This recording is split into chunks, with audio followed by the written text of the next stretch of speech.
আসসালামু আলাইকুম। কেমন আছেন সবাই? আশা করছি সবাই খুব ভালো আছেন। আমি আর দুষ্টু বাচ্চাটা আলহামদুলিল্লাহ ভালো আছি, মানে অন্য দিনের তুলনায় আজকে একটু ভালো আছি।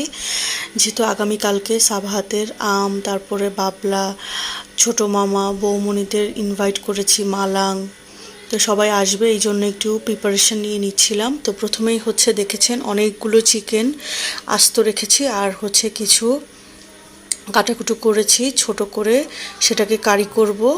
এরপরে হচ্ছে বিফটাকেও রেডি করে নিয়েছি, সেটাও কারি হবে। এরপরে হচ্ছে কিছু মাংস যে ছাড়িয়েছি হাড় থেকে, সেটাকে হচ্ছে চিকেন স্টক করে রেডি করে নিচ্ছিলাম, যাতে হচ্ছে পরবর্তীতে সবজিতে তারপরে হচ্ছে কারিগুলোতে অ্যাড করতে পারি। তো সন্ধ্যায় এই যে দুষ্টু বাচ্চাটা আমাকে হচ্ছে বেশ কয়েকদিন থেকেই সালামি পাওয়ার পর থেকে আমাকে বলছে, মাম্মাম আমি তো অনেক বছর হয়েছে কিছুই খেলনা কিনিনি, তো আমাকে হচ্ছে সালামির টাকাগুলো থেকে আমাকে হচ্ছে তুমি একটা রিমোট কন্ট্রোল গাড়ি কিনে দাও। তো অনেকবার চিন্তা ভাবনা করলাম, বেচারা খুবই করুণ সুরে আমাকে বলছিল। তো যাই হোক, তাকে হচ্ছে নিয়ে গেলাম। তো খুবই হন্য হয়ে খুঁজে একটা গাড়ি কালেক্ট করেছে। তো গাড়িটার মধ্যে হচ্ছে বিভিন্ন ফাংশন আছে, সেটাই হচ্ছে দেখাচ্ছিল।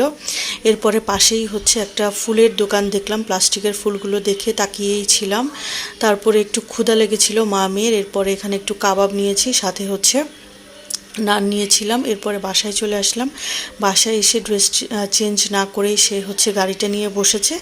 তো এখানে হচ্ছে আমি একটু পরে দেখার ট্রাই করছিলাম যে এখানে বিভিন্ন কি ফাংশন আছে সেগুলো দেখার জন্য। তো আমাকে দেখতে দেখতে দিল না, আমাকে বলে যে আঙ্কেলটা আমাকে দেখিয়েছে এখানে একটা জায়গায় হচ্ছে পানি দিলেই আমার হচ্ছে গাড়িটা যখন আমি চালাবো তখন হচ্ছে আমাকে ধোয়া বের হবে পেছন দিয়ে, গাড়িটার পেছন দিয়ে।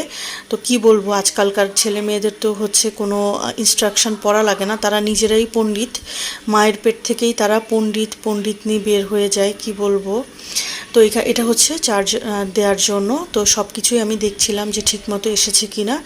এরপরে হচ্ছে আগামীকালকে যেহেতু একটা দাওয়াত আছে, আমি তো সব কিছু রেডি করতে হবে। এরপরে এখানে হচ্ছে তাড়াতাড়ি করে এসেই বিফটা সেদ্ধ করে নিলাম, আর এখানে হচ্ছে ফ্রাইড চিকেনের জন্য সব মশলাপাতি দিয়ে তারপরে হচ্ছে মাখিয়ে রাখবো, মানে মেরিনেট করে ফ্রিজে রেখে দিব, যেহেতু হচ্ছে আগামীকালকে পরে ভাজতে সুবিধা হবে।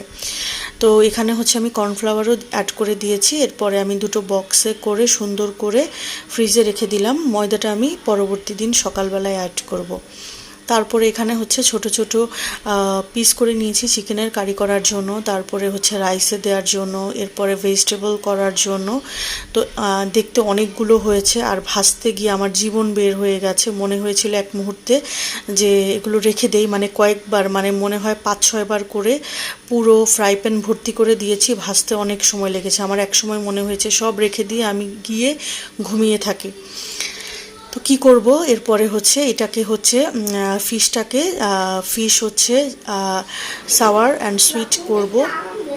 তো এটার জন্য আস্ত ফিশটাকে ক্লিন করেই এনেছি। তারপরে হচ্ছে এরপরেও অনেক কাজ থাকে, ধোয়া টোয়া করে একদম নিট অ্যান্ড ক্লিন করে এরপরে মশলাপাতি দিয়ে খুব সুন্দর করে এটাকেও হচ্ছে ফ্রিজে মেরিনেট করে রেখে দিয়েছি। এর পরবর্তী দিন সকালবেলায় হচ্ছে ওখানে বিফ কারিটা প্রথমে করে ফেলেছি, ভেজিটেবল করে ফেলেছি, তারপরে ফিশটাকেও করে নিচ্ছি।